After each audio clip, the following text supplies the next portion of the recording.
From the OUTV Broadcast Center in Los Angeles, California, this is Brief News Brief, a brief look at today's trending news topics. Proudly combating the thought police since 2016, here's your host, James Heaney. I'm James Heaney, and this is your Brief News Briefing. Drone down! Drone down! The next world war is waiting for you, America. Are you on board? The tension has been building day by day. Is the Trump administration ready to take action against Iran? Does Trump even get to decide this on his own? Because I'm pretty sure that he needs Congress. And most people would say that that's true. Yes, it's Congress that has the power to declare war. So what's the deal going on in Iran? Well, last week, a couple of oil tankers were attacked allegedly by Iran with some sea mines. They're like land mines, but in the water. Yesterday, after these tensions had already been rising, Iran's Revolutionary Guard said that it had shot down an intruding American spy drone after it entered into the country's territory. But the U.S. says, that drone was shot down in international airspace over the Strait of Hormuz, one of the world's most vital shipping routes. Iran responded by saying that they don't want war with any country, but they are prepared completely and ready for war.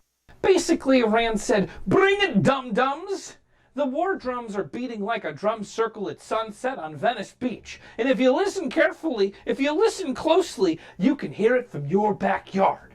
Now that just might be me because I'm in Venice. This drone ordeal comes just days after the Trump administration decided to deploy an additional 1,000 troops and more military resources to the Middle East. Jeez! Brief News Brief takes a couple of days off and you guys start World War III? What's going on here? Maybe it's not World War III, but if it's not World War III, then what's the end game here? Trump sent some mixed signals this morning.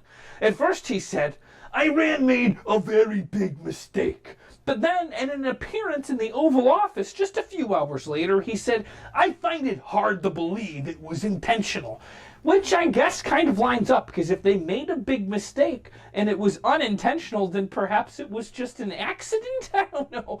Oh, erratic and unpredictable President Trump. What will you say next? Well, don't worry about a thing is what he said next. He says, don't worry about a thing. Everything's under control. Don't worry about a thing. That's what Trump told Sean Hannity from Fox on Wednesday. Oh, wow. Super reassuring. Thanks. Today, the Senate passed 3 measures to block President Trump from using emergency authority to sell arms to Saudi Arabia. Now, although the vote fell short of a veto-proof majority, it's like they almost had the balls to stand up for what they universally believe in. But then they thought, well, maybe he'll just notice that we think it's a bad idea and he'll change his mind on his own. A bipartisan group of senators filed 22 resolutions of disapproval against the sale and then bundled them into these 3 measures.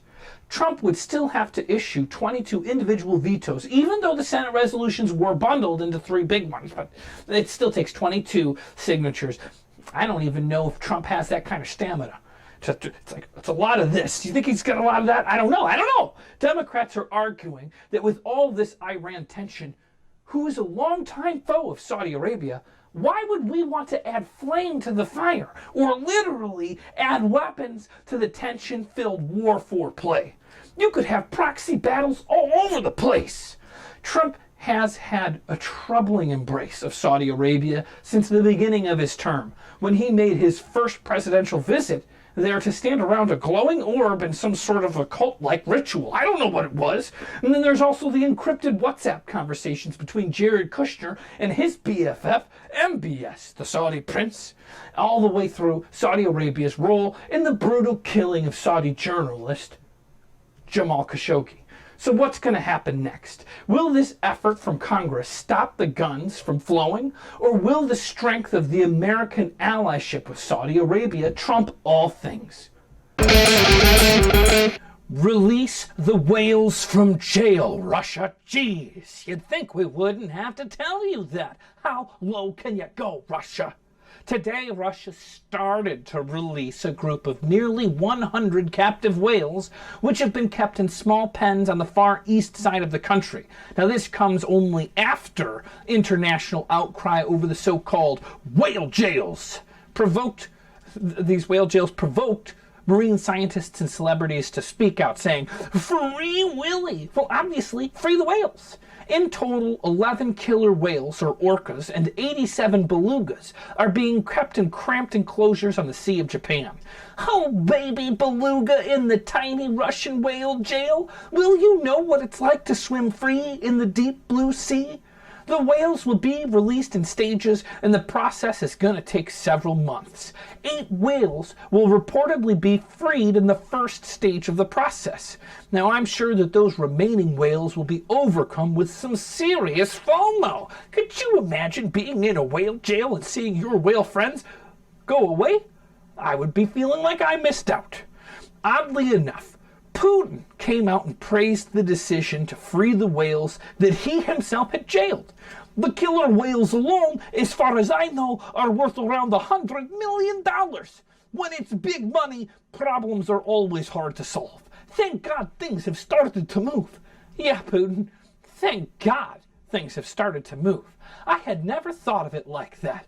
Whales just swimming. They're just swimming money bags in the ocean, huh?